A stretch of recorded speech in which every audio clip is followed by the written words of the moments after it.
السلام علیکم ورحمۃ اللہ وبرکاتہ۔ اکثر ایک ہم غلطی کرتے ہیں یا پھر سمجھ نہیں ہے کہ ہم کسی چیز گم ہونے پر یا پھر ویسے ہی کسی موقع پر، جیسے ایون کہ لائٹ چلی جائے، ہم پڑھتے ہیں انا للہ و انا الیہ راجعون، یا پھر کہیں چیز گم ہو جائے تو ہم پڑھتے ہیں انا للہ و انا الیہ راجعون۔ اکثر لوگ کہتے ہیں کہ یہ کون فوت ہو گیا، اس کو فوتگی کے ساتھ مختص کر لیا گیا ہے، ایسی بات نہیں ہے۔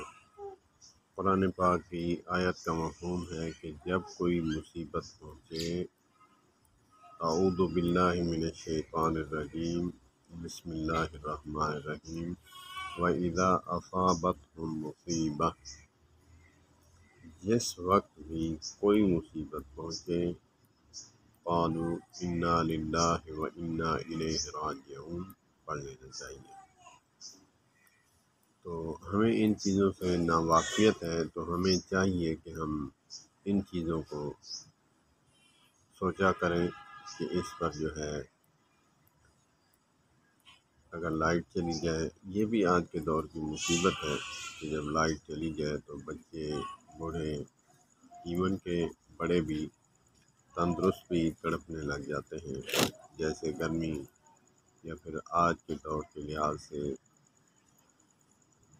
ساون کے موسم میں جو ہے کھجور وغیرہ ہوتی ہے، آم ہوتے ہیں، تو مکھیوں نے جینا حرام کر کے رکھا ہوا ہے، تو یہ بھی مصیبت ہے۔ جب لائٹ آئے الحمدللہ یہ پڑھنا بھی اللہ کا شکر ادا کرنا۔ علماء فرماتے ہیں کہ یہ بھی ثابت ہے، ہمیں ان چیزوں کا خیال کرنا چاہیے کہ یہ صرف مرنے پر نہیں،